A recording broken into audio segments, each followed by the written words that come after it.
তার আগে একটা জিনিস বলি, মক্তবের বিষয়টা বলেছি, আর একটা বলি মাসিক আল ইতিসাম। আমি নিয়মিত মাসিক আল ইতিসামে 3টে লেখা লিখি, একটা সম্পাদকীয়, একটা মিন্নাতুল বাড়ি, আর একটা কোরআনের ধারাবাহিক ব্যাখ্যামূলক সারমর্ম লেখা। তো মাসিক আল ইতিসাম নিয়মিত যদি আপনাদের মসজিদে আসে, তাহলে এটা আপনাদের সাথে আমাদের যোগাযোগ এবং সম্পর্ক এবং দাওয়াত তৈরিতে আরও পরবর্তীতে ভূমিকা রাখবে ইনশাল্লাহ। আপনি যেটা বললেন যে আল্লাহ সুবহানাহু তাআলা মানুষকে ঘুমের সময় রূহ কবজ করে নেয়, প্রথমে বুঝতে হবে রূহের কাজ কি।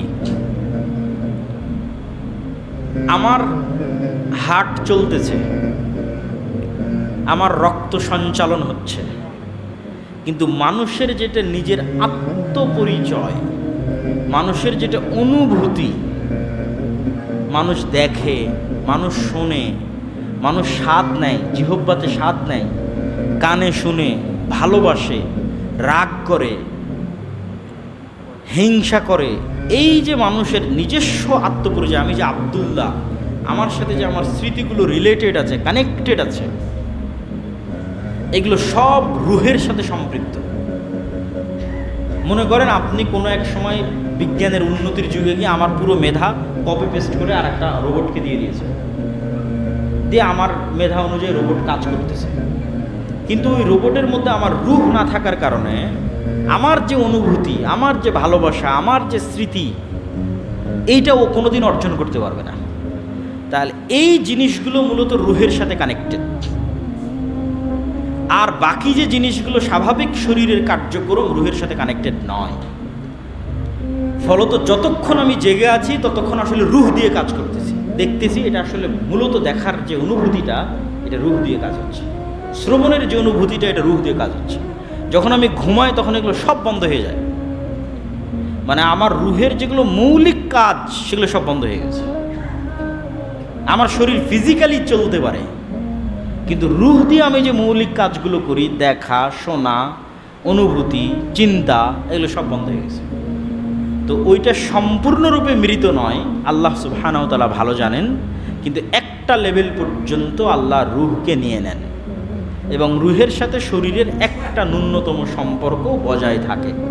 আল্লাহ সুবহানাহু ওয়া তাআলা চাইলে যখন আবার মানুষ জেগে ওঠে এবং তার ষষ্ঠ ইন্দ্রিয় সজাগ হয়ে যায়, তখন এই ষষ্ঠ ইন্দ্রিয়ের কাজই রূহের কাজ। এই দেখা, বুঝা, চিন্তা করার কাজই হচ্ছে রূহের কাজ, ওটাই রূহ। ঘুমালে ওটাই থাকে না। তারপরের প্রশ্ন, আর কেউ প্রশ্ন করবেন? ও, হাতে একটা দিয়েছেন, শহীদ মিনারে ফুল দেওয়া। এইগুলো প্রশ্ন তো আপনারা জানেন, এগুলো তো আমাদের বক্তব্য দিতে দিতে শায়েখ আব্দুর রাজ্জাক বিন ইউসুফের শক্ত বক্তব্য আছে, তারপরেও যদি জিজ্ঞেস করেন তাহলে কি উত্তর দেব? তাওহীদের বিশ্বাসের অন্যতম একটা বড় বিশ্বাস হচ্ছে নির্দিষ্ট কোনো কিছুর প্রতি, স্থান, কাল, পাত্র, দিন, নদী, পাথর, গাছ, খাম্বা, নির্দিষ্ট কোনো কিছুর প্রতি মাত্রাতিরিক্ত ভালোবাসা এবং সম্মান তাওহীদের পরিপন্থী। নির্দিষ্ট যে কোনো কিছু, এটা আল্লাহ সুবহানাহু ওয়া তাআলার তাওহীদের পরিপন্থী এবং শিরক তৈরি হওয়ার ওসিলা, শিরক শুরু হওয়ার মাধ্যম। এই জন্য শিরকের যত রাস্তা আছে সব রাস্তা বন্ধ করতে হবে, তার মধ্যে এটাও শিরকের একটা রাস্তা। জি, আমাদের যদি আর কোনো প্রশ্ন না থাকে আমরা বৈঠক শেষে দোয়া পড়ি এবং আজকের যে আলোচনা শুনলাম। জি,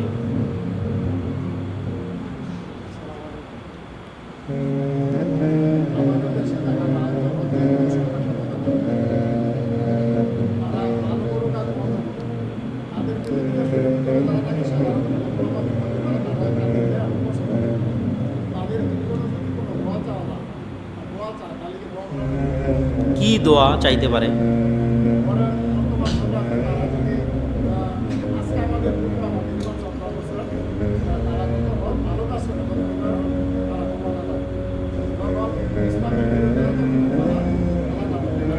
ওইভাবে না না না, আমি বলি দোয়ার ভাষাটা ওইভাবে না। দোয়ার ভাষাটা হবে এরকম যে আল্লাহুম্মা ওয়াফফিক উলাতা আমরিল মুসলিমিন লিমা তুহিব্বু ওয়া তারদা। ভাষাটা ওইভাবে না, ভাষাটা এইভাবে তবে হে আল্লাহ, মুসলমানদের যারা দায়িত্বশীল তাদেরকে ওই কাজ করার তৌফিক দেন যেই কাজ আপনি ভালোবাসেন, যেই কাজ আপনি পছন্দ করেন। দোয়াটা হবে এটা। দোয়াটা এটা নয় যে ও হ্যাঁ ওর ক্ষমতা আল্লাহ এতদিন রাখুক অমুক দিন, এটা ক্ষমতায় যেই আসুক তার জন্য দোয়া কী হবে, তাকে যেন আল্লাহ ওই কাজ করার তৌফিক দেয় যে কাজে ইসলাম, মুসলমান এবং আল্লাহর সন্তুষ্টি আছে। আর ওই কাজ থেকে যেন আল্লাহ তাকে বেঁচে থাকার তৌফিক দেয় যেই কাজে ইসলাম, মুসলমান এবং আল্লাহর সন্তুষ্টি আছে। এই দোয়াটা করা যায় এবং এই দোয়া করা উচিত, সেটা সবার জন্য, সকল দেশের সকল মুসলিম শাসকের জন্য এই দোয়া করা যাবে। জি,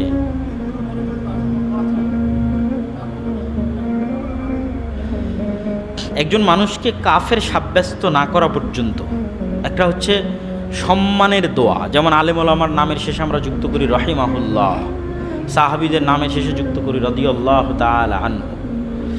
এইরকম সম্মানের দোয়া যদি আবার এমন কারোর জন্য হয় যে ফাসেক, তাহলে সমাজে ভুল মেসেজ যায় যে একজন ফাসেক মানুষের এত সম্মান, তাহলে পাপ কাজ না করেই বা কি, বা করেই বা কি, এটা একটা ভুল মেসেজ যায়। স্বাভাবিক যে কোনো মুসলমানের জন্য যে দোয়া, সম্মানের নয়, স্বাভাবিক যে দোয়া, এই দোয়া যদি কারো কাফের হওয়ার প্রমাণ না পাওয়া যায় তার জন্য করা যাবে। যে আল্লাহ তুমি দুনিয়ার সকল মুমিন মুসলিম নর নারী পুরুষকে ক্ষমা করে দাও, স্বাভাবিক। এই রকম দোয়ার মধ্যে যে কেউ আসতে পারে। কিন্তু সম্মানের দোয়া যেটা সাহাবীদের জন্য রাদিয়াল্লাহু তাআলা আনহু, আলেম ওলামাদের জন্য করছে রাহিমাহুল্লাহ রাহমাতুল্লাহ আলাইহি, নবীদের জন্য করছে আলাইহিস সালাতু ওয়াস সালাম, এই দোয়া এইরকম নিশ্চিত সম্মানিত তাকওয়াবান পরহেজগার ব্যক্তি ছাড়া অন্যদের জন্য করা যাবে না। ওই কোন একজন দাঁড়িয়েছিলেন,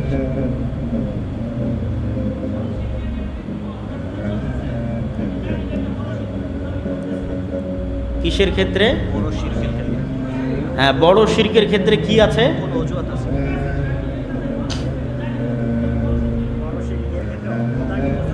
না, অজ্ঞতার ওজর অবশ্যই গ্রহণযোগ্য সকল ক্ষেত্রে, কেননা সকল সাহাবীরাই এক সময় শিরকে লিপ্ত ছিল, আল্লাহর নবীর দাওয়াতে শিরক থেকে ফিরে এসেছে। শিরকের গুনাহ ক্ষমার অযোগ্য, এটা দুনিয়াতে নয়, পরকালে। দুনিয়াতে শ্বাস থাকা পর্যন্ত সকল গুনাহ ক্ষমার যোগ্য, শিরকও যদি হয়। নাহলে হিন্দু থেকে মুসলমান হবে কীভাবে? বুঝেননি মানে আমার কথা? হিন্দু তো মুশরিক, আর যে শিরক যদি ক্ষমা না হয় মুসলমান হবে কী করে? তো দুনিয়াতে সকল গুনাহ ক্ষমার যোগ্য, শিরক হলো। ফলত অজ্ঞতা একটা ওজর। তাহলে শিরক ক্ষমার অযোগ্য কখন? কিয়ামতের মাঠে আল্লাহ সুবহানাহু ওয়া তাআলা মানুষের এমনও পাপ ক্ষমা করে দিবে যে পাপের জন্য মানুষ ক্ষমাই চায়নি, এমনও পাপ ক্ষমা করে দিতে পারে আল্লাহর দয়া হলে। কিন্তু ওই দয়া আল্লাহ কোন পাপে দেখাবেন না? শিরকের পাপে দেখাবেন না। শিরক ছাড়া বাকি সকল পাপ আল্লাহ চাইলে ক্ষমা করবেন। তাহলে ক্ষমার অযোগ্য শিরক কখন? কিয়ামতের মাঠে। তাহলে মানুষের উচিত সর্বনিম্ন কি নিশ্চিত করা? শিরক মুক্ত মৃত্যু নিশ্চিত করা। অ্যাটলিস্ট মিনিমাম যেই ক্যাটাগরি প্রত্যেক মানুষের ফিল আপ করা উচিত পরকালে মুক্তির জন্য, সেটা কি? শিরক মুক্ত মৃত্যু নিশ্চিত করা। তাতে যদি টুকটাক আমলের কমও থাকে, টুকটাক অন্য গুনাহ থাকে, কি যেন না থাকে? শিরক যেন না থাকে, এটা সর্বনিম্ন।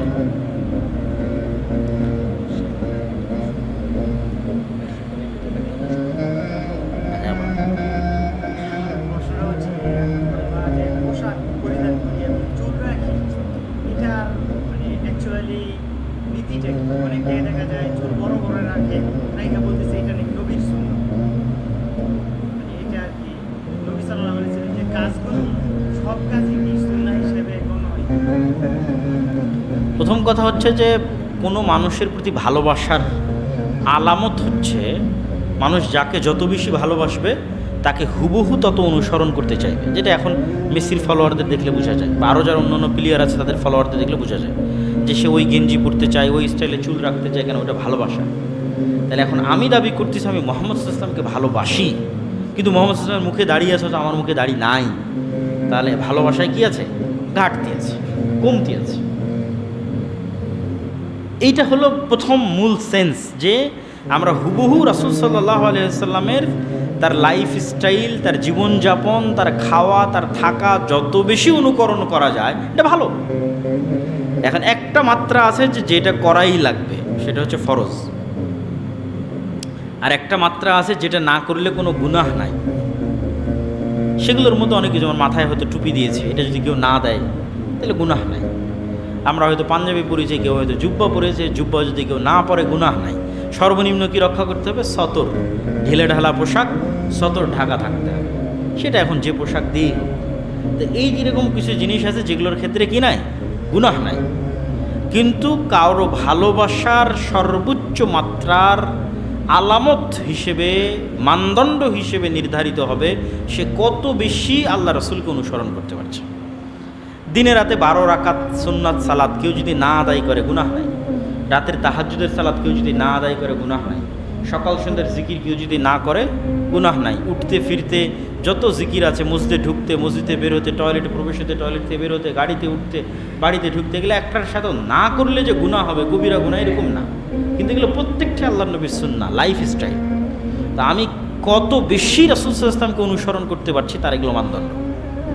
এবং যে যত বেশি রাসূল সাল্লাল্লাহু আলাইহি ওয়াসাল্লাম অনুসরণ করতে পারবে সে তত বেশি নেকি অর্জন করবে, কিয়ামতের মাঠে তার কাছে থাকবে, জান্নাতে তার কাছে থাকবে ইনশাআল্লাহ। আপনি প্রশ্ন যে ওটার সাথে রিলেটেড সেটা নিতে চাচ্ছেন না, কোনটা শুনে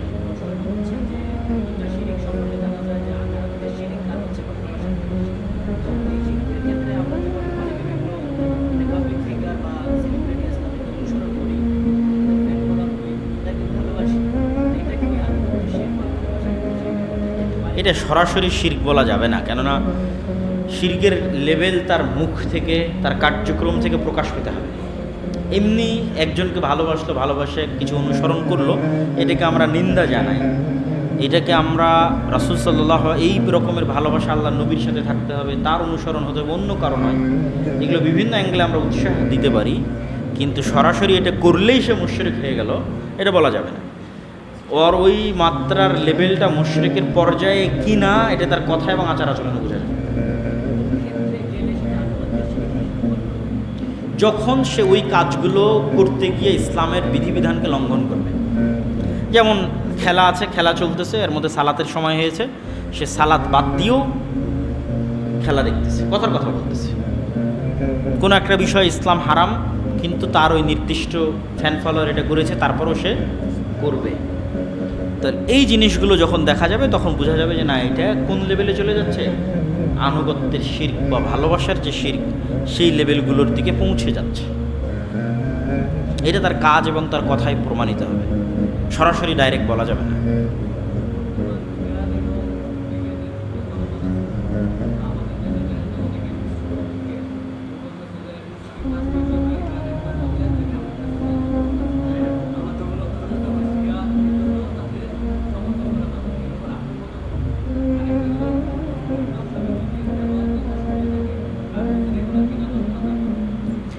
আপনার যেটা প্রথম প্রশ্ন ছিল সেটার বিষয়ে আমি বলি যে রাজনীতির বিষয়গুলোতে ডাইরেক্ট হুকুম আহকামের মতো ফতোয়া দেওয়া সম্ভব নয়। হুকুম আহকাম ইসলামের স্বচ্ছ দিনের মতো, এইটা সঠিক আকিদা, এটা বাতিল আকিদা, এইটা হালাল, এটা হারাম। কিন্তু রাজনীতির বিষয়গুলো কেন স্বচ্ছ নয়? ওইটার সাথে আমি কানেক্টেড না, ওর জায়গায় আমি নাই। তাহলে কে কোন প্রেক্ষাপটে কি সিদ্ধান্ত নিচ্ছে, ওই প্রেক্ষাপট এবং সিদ্ধান্তের নিয়াত ও জানে আর আল্লাহ জানে। ওর প্রেক্ষাপট এবং ওর নিয়াতের উপর আল্লাহর কাছে জবাবদিহি দিবে। আর যেহেতু ওই প্রেক্ষাপট এবং ওই নিয়াত আমার জানা নাই, ফলত আমি ডাইরেক্টলি বলতে পারবো না যে না ও এটা আমি তার সাথে এইভাবে যুক্ত বা এইভাবে বিরুদ্ধে। আমি কি বলতে পারবো? কারো যদি আকিদা জিজ্ঞেস করা হয় যে এই আকিদা কি ভুল ত্রুটি কিনা, সেটা ডাইরেক্ট বলতে পারবো যে হ্যাঁ, শিয়াদের আকিদার মধ্যে এই ভুল ত্রুটি আছে, বা অমুকের এই আকিদা ভ্রান্ত, বা খারেজিদের এই আকিদা ভ্রান্ত। এইটা আমি ডাইরেক্টলি ক্লিয়ার কাট বলে দিতে পারবো। এখন এর মধ্যে যে পড়ুক সেটা দেখে লাভ নাই, কে আর ভ্রান্তের মধ্যে পড়লো কে পড়লো না সেটা দেখে লাভ নাই।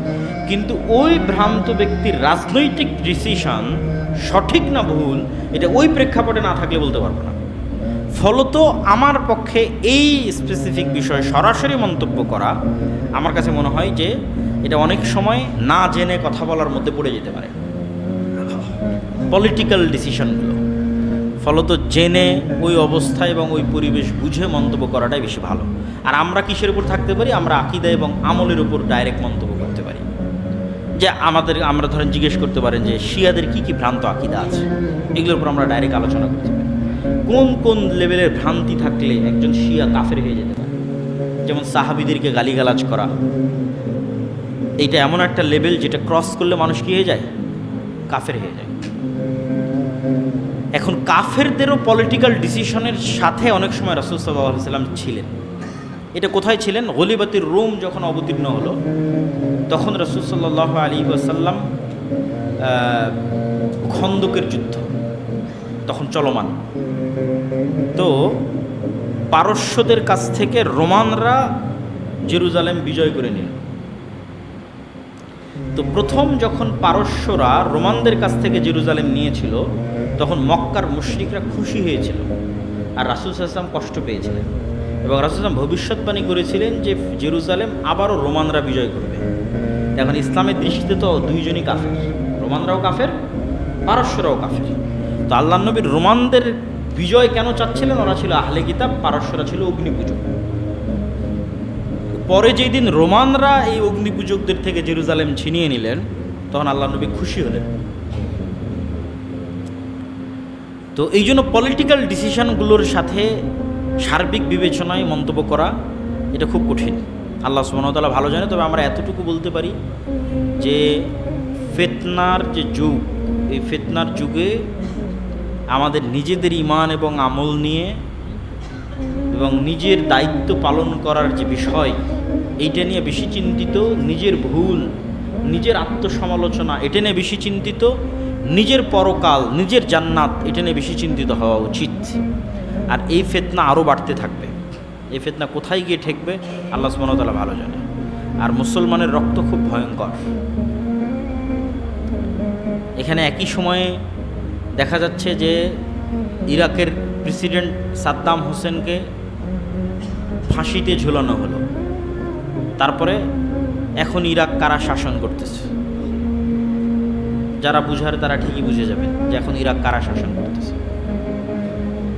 আফগানিস্তানের সাথে কি করা হলো,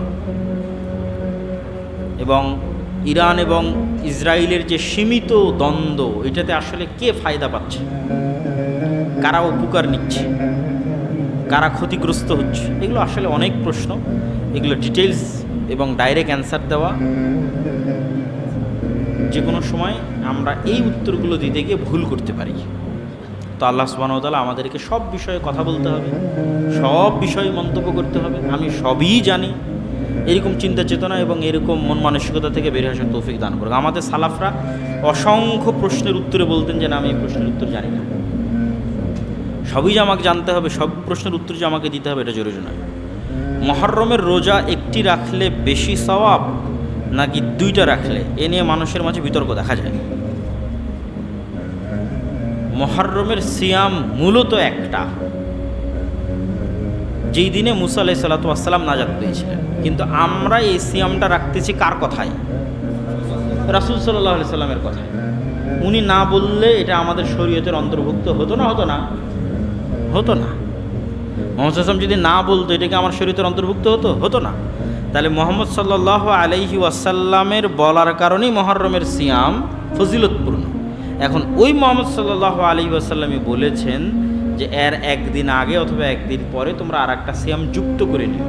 তাহলে তার বলার কারণে যদি আমি আশুরা মুহররমের সিয়াম পালন করি, তাহলে আমাকে কয়টা পালন করতে হবে? দুইটাই পালন করতে হবে। এটাই তো ঠিক আছে। আমাদের সময় অনেক লম্বা হয়ে গেল। আমরা তোমাকে দিব। আমরা বৈঠক শেষের দোয়া পড়ি, দিচ্ছি, পার্সোনালি উত্তর দিচ্ছি। সুবহানাকা আল্লাহুম্মা বিহামদিকা আশহাদু আল্লা ইলাহা ইল্লা আনতা আস্তাগফিরুকা ওয়া আতুবু ইলাইক। আসসালামু আলাইকুম ওয়া রাহমাতুল্লাহি ওয়া বারাকাতুহু।